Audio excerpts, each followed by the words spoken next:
নমস্কার বন্ধুরা। আজ বছরের প্রথম দিন। আমার সমস্ত শ্রোতা বন্ধুকে জানাই আমার হার্দিক শুভেচ্ছা এবং শুভকামনা নতুন বছরের জন্য। সবাই খুব ভালো থাকবেন, সুস্থ থাকবেন এবং আনন্দে থাকবেন। তাহলে শুরু করি আমার গল্প। আমার আজকের গল্প ফুলবানু, লেখক শ্রী ষষ্ঠীপদ চট্টোপাধ্যায়। তখনও আমার স্কুল জীবন শেষ হয়নি। গোপাল নামে আমার এক বন্ধু ছিল। মুর্শিদাবাদে জলঙ্গি নদীর তীরে ছিল ওদের গ্রাম। সেবার গ্রীষ্মের ছুটিতে ওরই সঙ্গে ওদের গ্রামে বেড়াতে গেলাম। কোন ট্রেনে কিভাবে গিয়েছিলাম এখন আর তা মনে করতে পারছি না। তবে লতায় পাতায় ছাওয়া সুন্দর একটি গ্রাম, পুকুর, নদী, সবুজ বনানী, কি না ছিল সেখানে। খুব একটা অবস্থাপন্ন পরিবার ওদের নয়, তবুও আদর যত্ন যা করেছিল ওরা, তা আজও আমার মনে আছে। ওর জ্যাঠামশাইয়ের মাটির দোতলা ছিল। তাদের কোনো সন্তানাদি ছিল না বলে গোপালই ছিল নয়নের মণি। আমি যাওয়ায় দারুণ খুশি হয়ে ওরা দোতলার একটি ঘরেই আমাদের দুজনকে থাকার ব্যবস্থা করে দিয়েছিলেন। রোজ ভোরে অজস্র পাখপাখালির ডাকে ঘুম ভেঙে যেত আমার। গোপালকে ডেকে তুলতাম, বলতাম, চল আর শুয়ে না থেকে মাঠে মাঠে ঘুরি, নদীর ধারে গিয়ে বসি। গোপাল না করতো না। তবে বলে আমাকে নিয়ে বেরিয়ে যেত। এই গ্রামে হিন্দু মুসলমান উভয় শ্রেণীর লোকেরই বাস ছিল। দুই সম্প্রদায়ের মধ্যে সহাবস্থানও ছিল খুব ভালো। গ্রামের শেষ প্রান্তে অতি নির্জনে ছিল একটি কবরখানা। সেই জায়গাটাকে আমরা এড়িয়েই চলতাম। জায়গাটার নাম কবরডাঙ্গা। সবাই বলতো ওখানে গেলে নাকি গা ছমছম করে। রাত্রিবেলা ওখান থেকে নানা রকম কান্নার শব্দ শোনা যায়। তাই ওখানে না গেলেও দূর থেকে জায়গাটাকে দেখেছিলাম। একদিন দুপুরে গোপাল হঠাৎই বলল, চল কবরডাঙ্গার পাশে জলিল মিয়ার যে আম বাগান আছে সেখান থেকে আম পেড়ে আনি, ওই বাগানের আম খুব মিষ্টি। আমি তো এক কথায় রাজি। ও একটা বড় ব্যাগ হাতে আমায় নিয়ে নদীর পাড় ধরে চলল কবরডাঙ্গার দিকে। ওদিকে যাওয়ার ইচ্ছে আমারও খুব ছিল, তাই দারুণ উৎসাহ নিয়ে ওর সঙ্গে চললাম। অনেকক্ষণ পথ পার হয়ে ওর সঙ্গে কবরডাঙ্গায় গিয়ে পৌঁছলাম। সেখানে গিয়ে কিন্তু আমার মনের মধ্যে কোনো ভয় ডর দেখা দিল না। উন্মুক্ত আকাশের নিচে একটি ঘেরা জায়গায় পবিত্র কবরখানা, বেশ পরিষ্কার পরিচ্ছন্ন। আমরা অবশ্য সেই জায়গাটা পার হয়ে জলিল মিয়ার আমবাগানেই ঢুকলাম।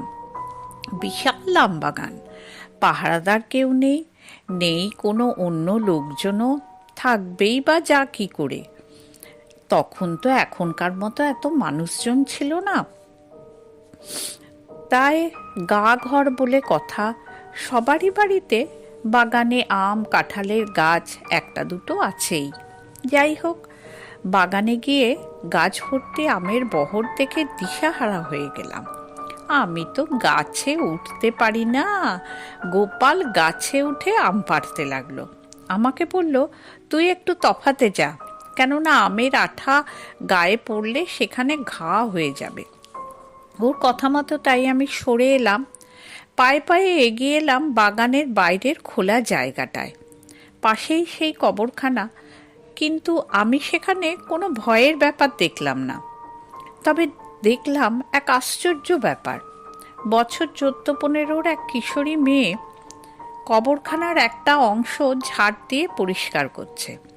আমি অবাক হয়ে তার দিকে তাকিয়ে রইলাম। আমাকে ওর দিকে ওইভাবে তাকিয়ে থাকতে মেয়েটি থমকে দাঁড়িয়ে হাসলো একটু, তারপর আমাকে হাতছানি দিয়ে ডাকলো। মেয়েটির মধ্যে এমনই এক মিষ্টি আকর্ষণ ছিল যে ওর সেই ডাক আমি প্রত্যাখ্যান করতে পারলাম না।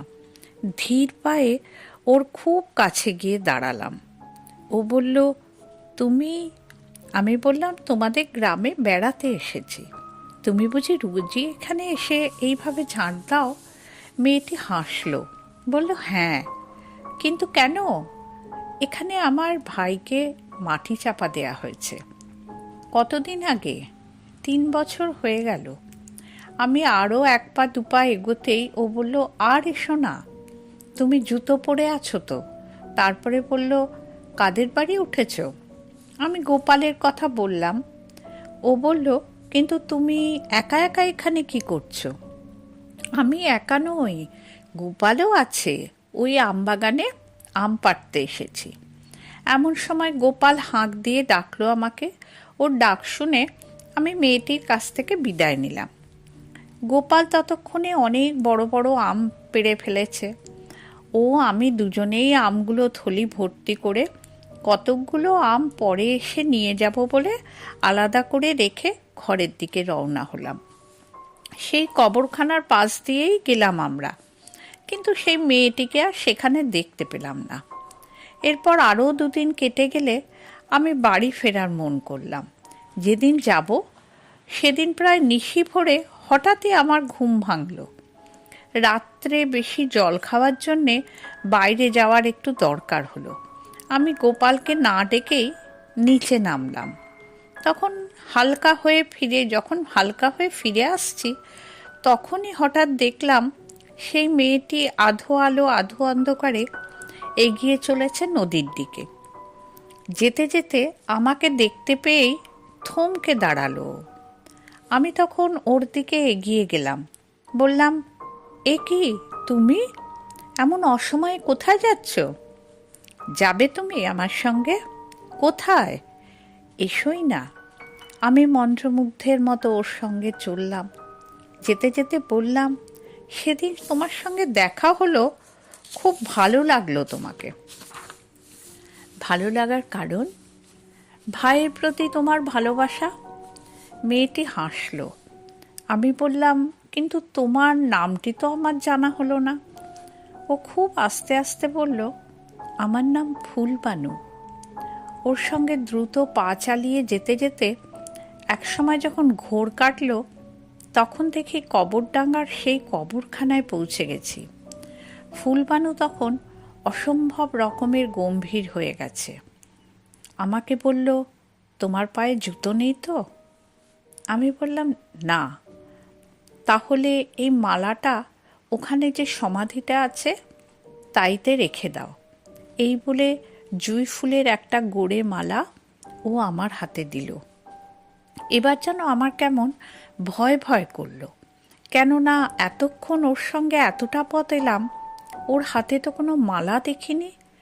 তাহলে এখানে ওর হাতে মালা এলো কী করে? আমি ইতস্তত করতে ও বলল, দাও, মালাটা ওখানে রেখে দাও। আমি বললাম, দিচ্ছি, কিন্তু ওটা কার সমাধি? তোমার ভাইয়ের তো নয়। বলছি, আগে তুমি মালাটা ওখানে রাখো। আমি মালাটা সেই সমাধির উপর রাখতেই আমার গায়ের ওপর একটা উষ্ণ নিঃশ্বাস পড়ল। পেছন থেকে সে বলল, ওটা আমার সমাধি। আমি আর তখন আমার মধ্যে নেই। ঘুরে তাকাতেই দেখি ফুলবানু উধাও।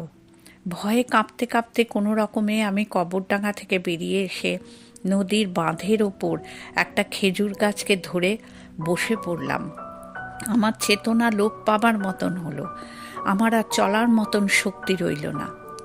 অনেক পরে মুখের ওপর রোদ পড়লে আমি উঠে দাঁড়ালাম। তারপর টলতে টলতে এগিয়ে চললাম ঘরের দিকে। খানিক যাওয়ার পরই গোপালের দেখা মিলল। বিস্ময় ভরা চোখে গোপাল আমার দিকে তাকিয়ে বলল, হঠাৎ করে তুই কোথাও উধাও হয়ে গেলি রে? আমি কখন থেকে খুঁজছি তোকে। এই একটু নদীর ধারে এসে বসেছিলাম, একা একা ভালো লাগছিল বেশ। ভালো লাগার মতোই তো প্রকৃতি এখানকার, কি বল? সত্যিই তাই। ওর কাছে আমি আসল ব্যাপারটা সম্পূর্ণ চেপে গেলাম। নমস্কার বন্ধুরা, আমার গল্প এখানেই শেষ। ভালো লাগলে লাইক, শেয়ার এবং কমেন্ট করবেন।